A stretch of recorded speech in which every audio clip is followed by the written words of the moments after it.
This Hunter Arc build obliterates everything. You'll be running around in endgame PvE Master and possibly Grandmaster content just smelting everything with your melee. Who needs guns, right? With this build, you'll be chaining between your melee and dodge to buff up your melee, and with the release of Season of the Seraph, we can also use some new artifact mods to make this build even more lethal. Now 1-2 Punch did get a nerf this season, but using Solo Operative, the seasonal artifact mod, well, this will basically make up for the nerf, if not making it even stronger than ever before. There is a way around everything, and I'll find it. So with this build, you can melt master champions in seconds by just punching them in the face, and it doesn't matter that I'm almost 30 levels under the recommended power level, they're still gonna get deleted. So guys, if you like this build or this video, then it would really help me out a lot if you leave a thumbs up on the video, and also feel free to subscribe to see more like this, as I do cover builds every week here on the channel. But now guys, without further delay, let's go punch some champs.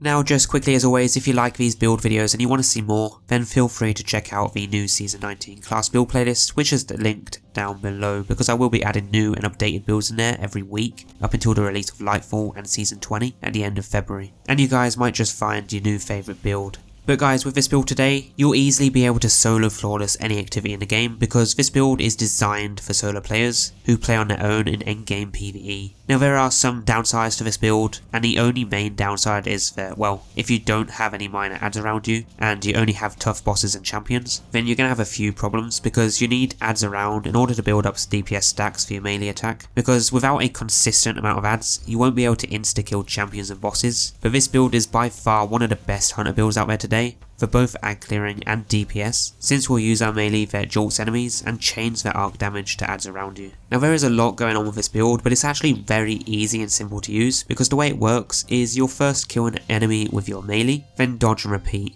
Doing this will stack up combination blow, make you invisible, spawn in void wells, arc wells, give you ability energy, damage resistance, and a melee DPS increase all at the same time. And while all this is going on, you'll also have a passive 15% damage bonus from Solo Operative, which actually stacks with your abilities too. So a normal melee attack would hit around 35k, but using the Solo Operative, it will actually hit around 40k. So the 15% buff still applies, which is actually insane, because that will make up for the 1-2 Punch Shotgun Nerf, which we'll still use anyway, because more damage is better than no extra damage. So combining everything together with Solo Operative, 1-2 Punch, combination blow times 3, and the arc well, you'll be melting champions down so quickly it's not even funny. And just also remember that we're around 20 to 30 power under the recommended, which means this would feel similar to being in a Grandmaster Nightfall. So you can only imagine what this thing will do when you're over the power level in things like a Master Nightfall. Now you can take into consideration that the Lost Sector I was playing had an arc burn modifier, but taking this into a Master Nightfall where there is no modifier, it's still insanely good. With the 1-2 Punch Nerf, you won't be able to kill champs as quick as you could before, but you can still easily melt them down. I would though still bring some champion mods with you just in case you can't melt them down quickly, because this build relies on you to having those buffs stacked up,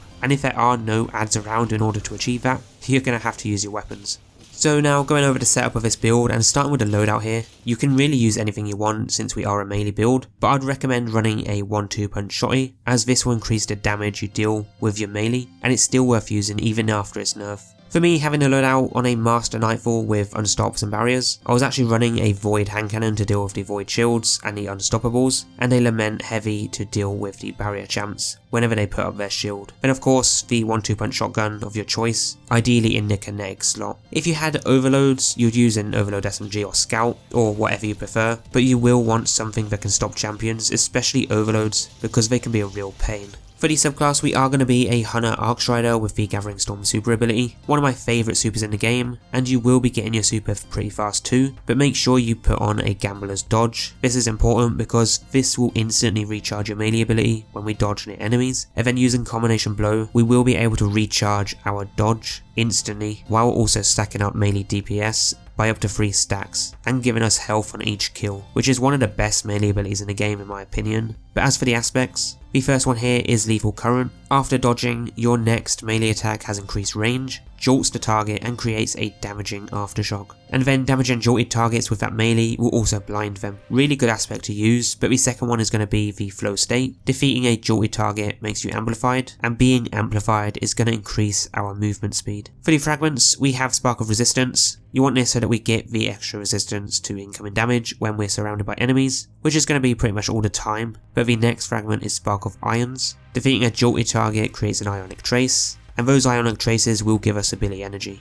After that we have Spark of Feedback. Taking melee damage briefly increases your outgoing melee damage. This could pair really nice with a Liar's Handshake, but the fourth and final fragment is the Spark of Magnitude, so that our grenades last longer. And actually, speaking of grenades, I did forget to mention this, but you want to run a Storm Grenade or a Pulse Grenade. Both are just as good, and I know Storm Grenades did get a nerf this season too, but they're actually really good. And remember, these abilities are actually going to be buffed too for us when playing solo, so it does kind of make up for the nerf. Moving to the exotic, we are using the Assassin's Cowl. This is by far, again, the best exotic in the game, because the melee kills are going to give us invisibility and restore health and shields. This is probably the best thing to use in harder content, because it will save you a lot by having that invis. The alternative is to use a Liar's Handshake, if you really want to go for the melee damage, but using this in endgame PvE might give you a few survivability problems, because you will die pretty easily when you are constantly being shot at too much. But it is probably worth using over Assassin's Cowl when you're playing with a team.